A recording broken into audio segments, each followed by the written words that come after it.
My cat Freddie loves to be brushed and cuddled. But stirring up his cat allergens meant sneezing and itchy eyes.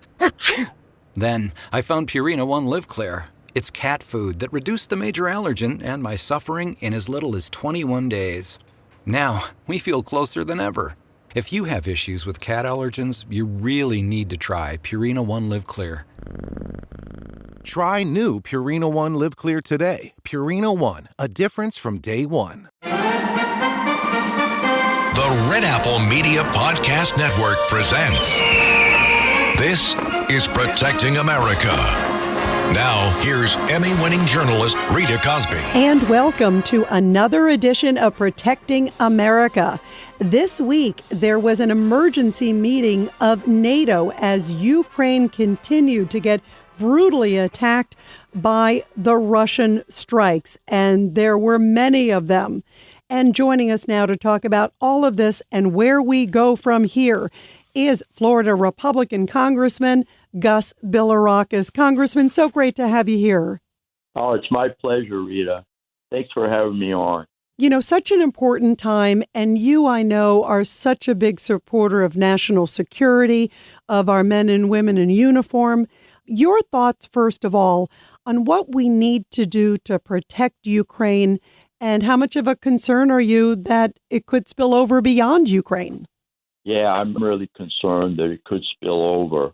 I think some of our NATO countries, our allies over there, I think that he wants to get back. Putin wants to get back all that territory that he claimed. But these people that do not want this, and I think he underestimated the power of the Ukrainian people, but also the fact that we have these severe sanctions, and not just the U.S., but that NATO has come together and we're united on these very serious sanctions.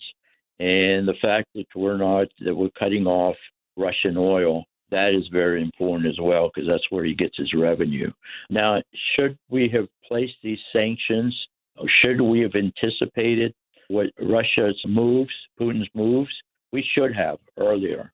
There's no question. But right now, I think we are doing the right thing, and I believe we're united. This is not the time for politics.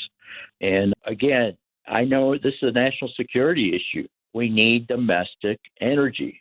We need our production here in the United States, so we don't have to depend on these foreign adversaries. And I think that's a big part of it. As a matter of fact, this pertains to Greece, Cyprus, and Israel, but we wanted a pipeline. And the Eastern Mediterranean pipeline, we endorsed it as a country. The United States did. And, these are three allies, great allies, as far as natural gas is concerned, to get it to Europe, particularly in Southeast Europe, so that these countries, our allies, don't have to depend on Russia for natural gas or for anything. But I'm very disappointed in the Biden administration because President Biden in 2014 actually approved of this pipeline, but then they withdrew their support recently, and I just hope he reverses that position because it's key. It's key to get this natural gas through, again, from Israel, Cyprus to Greece, and probably to Italy. It makes so much sense. Do you believe we lost just significant leverage with Putin, as I do, and I think so. Many do? I think so. And also, obviously there's so many we need to drill here in the United States. Now, there are safe areas, Rita, as you know, in the U.S. The Keystone Pipeline, obviously, is a pipeline that doesn't produce energy. It's a pipeline, but it made so much sense. But we made so much progress under President Trump, opening up certain parts of ANWR. It's just the fracking on U.S. land. We can't depend on these adversaries. And President Biden, I don't want to get into politics too much, but I disagree with this. I mean, sure, we cut off the Russian oil. That's good.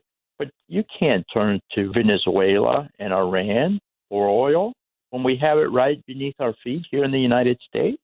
No, that's a great point. And also, Congressman Bilirakis, as you're talking about Iran, the other thing that makes me think is this deal that's now going on with the Biden administration for the nuclear deal that they're trying to get. And what they're doing is they're having Moscow basically be their partner in this. So how are we going to have leverage with them in Ukraine? He's bypassing Congress.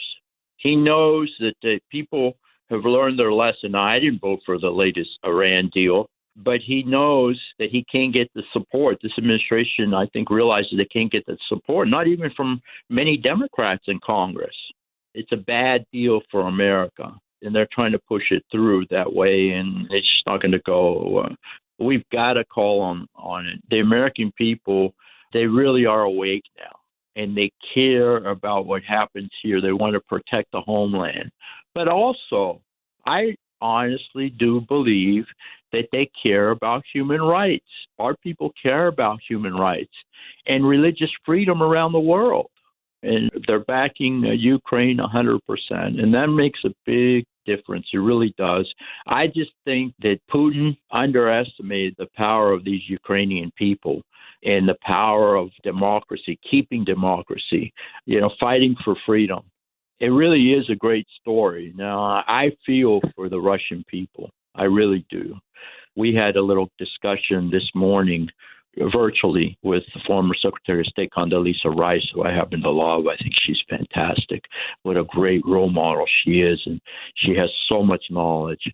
She feels the same way, and she studied Putin for many years. She was in Moscow, and she really is concerned. She's concerned for that entire region.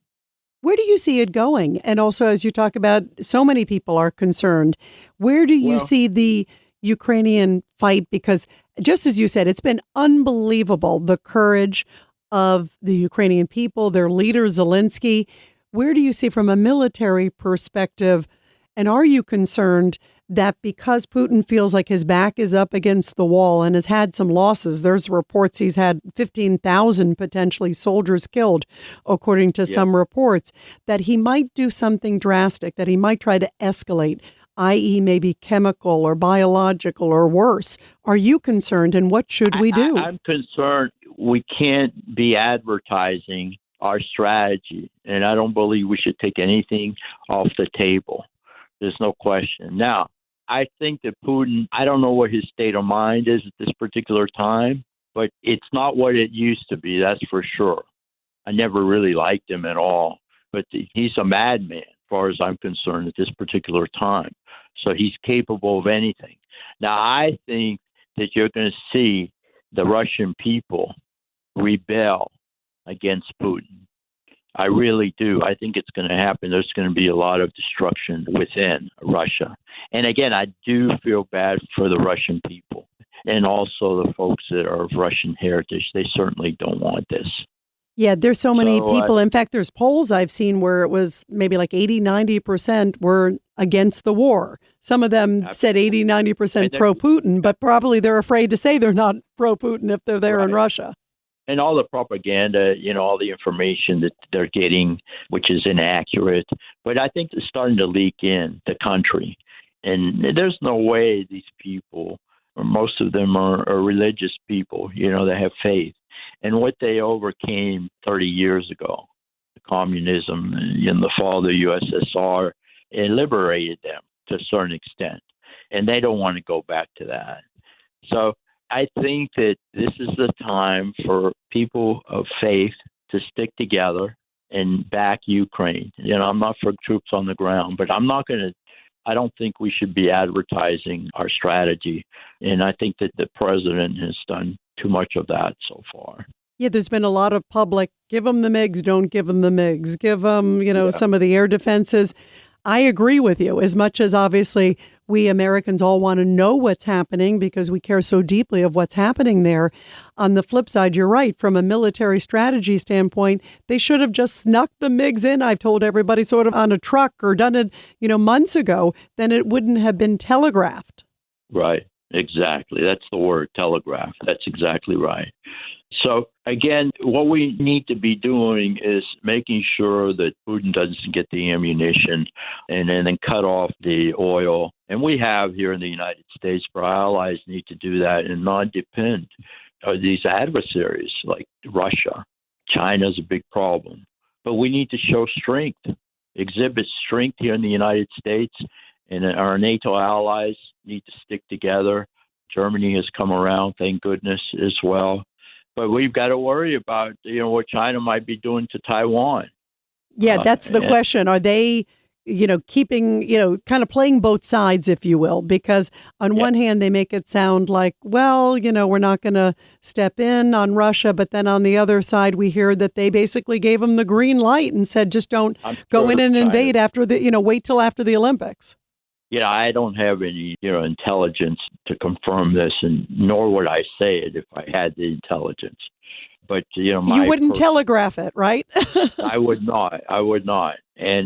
But I will tell you this, in my opinion, my personal opinion, I think China's behind this as well. You believe that they are playing a role with Russia? Oh, absolutely, absolutely. So we've got a lot of problems. There's no question. But again, this is the United States of America, and we will overcome them. But the most important thing is we must protect our people and protect the homeland. This is important stuff.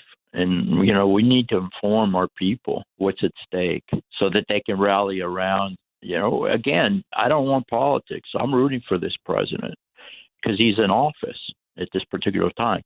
Did President Trump do a fantastic job, particularly with policy over the years? Would this have happened?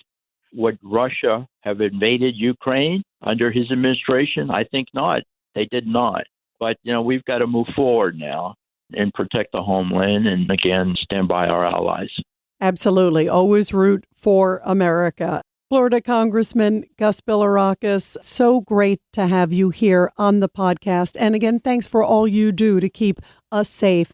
And also, I know very much firsthand your deep love of the military. Thanks for all you do to honor our great servicemen and women, too.